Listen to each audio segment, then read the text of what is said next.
In the previous video, I briefly mentioned plagiarism.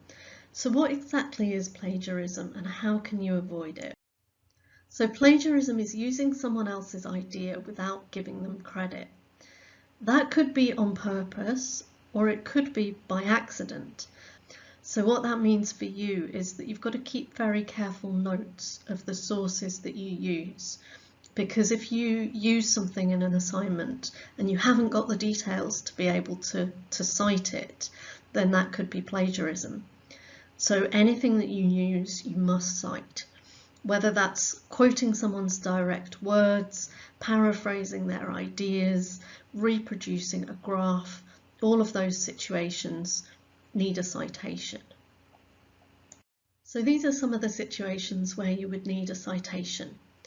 If you're using somebody else's words, a direct quotation, so you've taken their words, you've put them in quotation marks, included it in your assignment, you need a citation to say where that quote is from.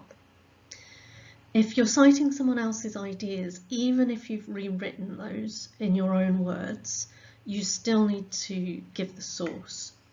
The only exception to that are things that we call common knowledge. So something like Paris is the capital of France. That's considered common knowledge and doesn't need a citation. But in most cases, if you've got some information from somewhere else, then you're going to need to cite it. And the other situation is if you're reproducing a diagram, an image, a graph, that's going to need a citation as well. And we've got a video that specifically covers that scenario. When you submit a written assignment, you'll usually have to submit it through Turnitin.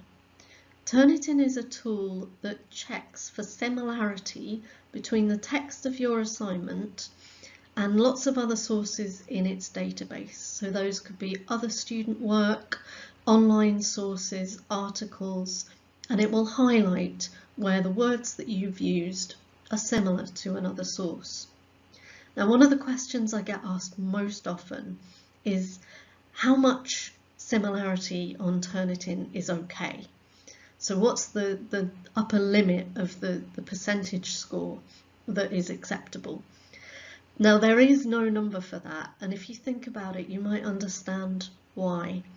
So Turnitin detects similar words, but it might be that you have used someone else's idea, you've changed some of their words, but you haven't given them credit. That's still plagiarism, and often your academic tutors will pick that up. Equally, a high score doesn't necessarily mean that you've plagiarized. You might have used quotations and referenced them completely correctly, but Turnitin will still pick up that there's similarity with another source. If you're getting persistently very high Turnitin similarity scores, it might be that you are overusing quotations. Usually lecturers prefer it if you can express something in your own words because it will show that you've understood the idea. But do remember, you still need to include a citation in that situation. Did you know that it's possible to plagiarize yourself?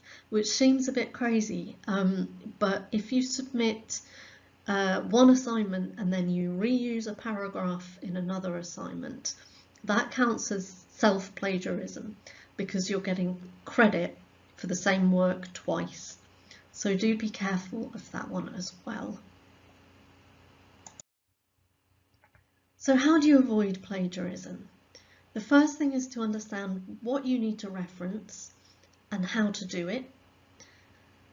The second major thing is to keep good notes because, as I explained earlier, if you haven't got a note where you've got all the necessary information about the source that you've used, you can't use it.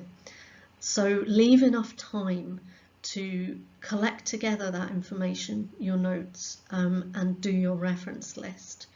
Because I think doing that in a rush, suddenly realizing at 3 AM that you can't find where this quote was written, that can cause big problems and waste your time. So make sure that you keep notes all the way through when you're doing your assignment research. And learn how to paraphrase well. So paraphrasing is summarizing somebody else's idea in your own words. And that will mean that you don't have to rely too much on direct quotations.